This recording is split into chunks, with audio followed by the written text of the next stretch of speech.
د صحابو په دور کې یو واقعه مخې ته راغلی و د زکات نه ورکولو سره تعلق ساتي. روایت کې دی چې حضرت ابو سنان رضی الله تعالی عنہ دا یو جلیل القدر صحابي دی او دا په صحابو کې ډیر مشر صحابي و. نو دا علاقې نور ملګری راغلل د ملاقات د پاره چې د سره ملاقات کو لګ د لری نه راغلیو چې د سره مصافحه او ناسته ولاړه خبره ترې وشوي. نبی حضرت ابو سنان رضی الله تعالی عنہ د میلمنو ته وی چې تاسو خو راغلی مسافر یې دلته په میلمستیا راغلی او زه لږ بهر اوزم د تعزیت دپاره دلته زمونږ ګاونډي او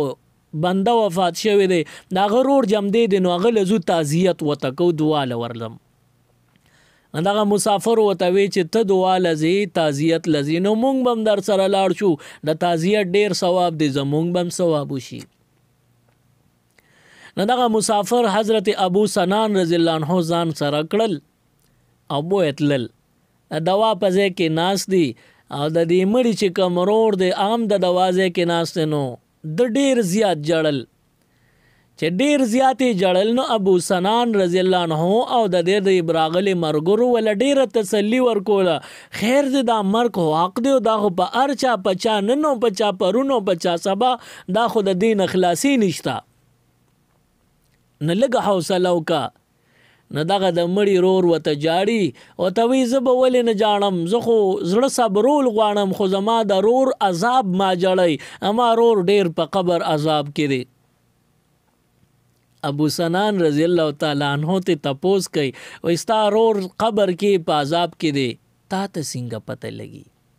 ته چې زما د رور عذاب ما جړی دا راستا ته چا خولې دی اندې وته وی چې دا خو ما د خپل سترګو لیدلې دي وی څنګه دی لیدلې دي وی کله چې زما پر رور باندې خاورې ووړې دي خلک ته واپس شو را روان شو وی زم را روانم او زه د رور د قبر ته نږدې وم او شاکړې مې د روانې ما ناګانه د خپل رور یو اواز مې واورېده د قبر نه د خپل مړ رور اواز مې واورېد هاي افسوس تاسو زه په خاورو کې پرېښوم دا اور او عذاب کې سوځېږم او تاسو زه داسې بېنوا او یوازې پرېښودم زما منځونه زما روجې څه شوې زه سوځېږم او تاسو رانه لاړئ. ما چې دا आवाज پیژنده چې زما د رور आवाज دی وای زه ډیر زیات بے اختیار او بے قابو شوم زر پمنډ رالم خلکو په شامه پسې نه کتلې ټول رانه لاړل او زه لګیوم په یو څو منټونو کې مې د خپل رور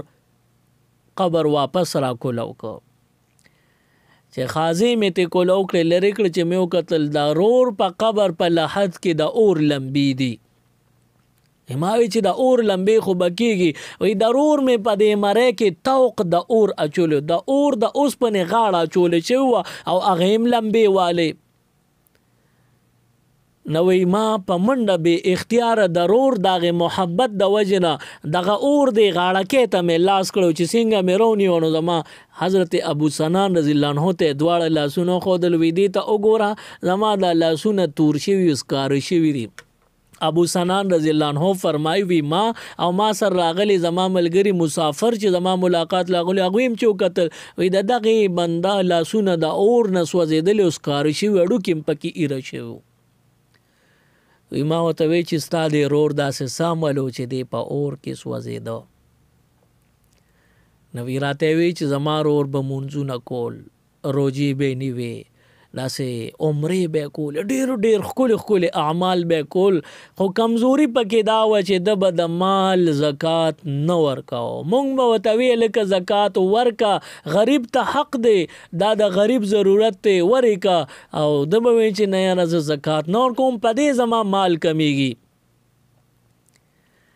حضرت ابو سنان رضی الله عنه ته فرمایي وی یقینا چې دا خود الله فرمان دلته کې جاری شوی دی چې کم خلق زکاتونه نه ورکي د اور غاړه کې به وتا چولی د اور لمبي به په دې ټول بدن باندې پوری دا خود الله پاک فرمان دی.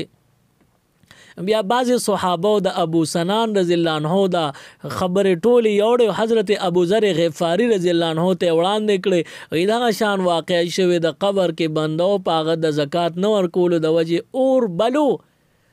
نو حضرت ابو ذر غفاری رضی الله عنه نه تپوس کوي و يهوديان او عیسایان چې مړ شي نو پاغوي خدا سے عذاب ني داسې عذاب پاغوي باندې ني او کویم ناړو چاته الله کار نه کړل او مسلمان دی ګوره چې صرف یو عمل خراب دی زکات نه ور کړي نه د باندې دا عذاب ول ښکار شو دی ول او شرمېده ابو ذر غفاری رضی الله عنه عجیب خبرو فرمایلا وته کافر خو جوړ د جهنم د عذاب د پاره د ټول وجود لا به د جهنم خشا کی نو هغه تاو ما ته نخي پاغي د ارچا یقین دی چې هغه د جهنم خشاک دی او کوم چې مسلمان دی او په عمل باندې کمزوري لکه زکات په فرض دی او نو ور کوي نو دوی به نشان عبرت جوړیږي د نور مسلمانانو لپاره چې د خدای نو یریږي او زکات کا فرض دی د غریب حق دی د زکات ورلور کې मज़ीद इस्लामिक वीडियोस देखने के लिए हमारे YouTube चैनल दीन और दुनिया को ज़रूर सब्सक्राइब करें और बेल आइकन ज़रूर प्रेस करें ताकि हमारी हर एक वीडियो की नोटिफिकेशन आपको मिल सके।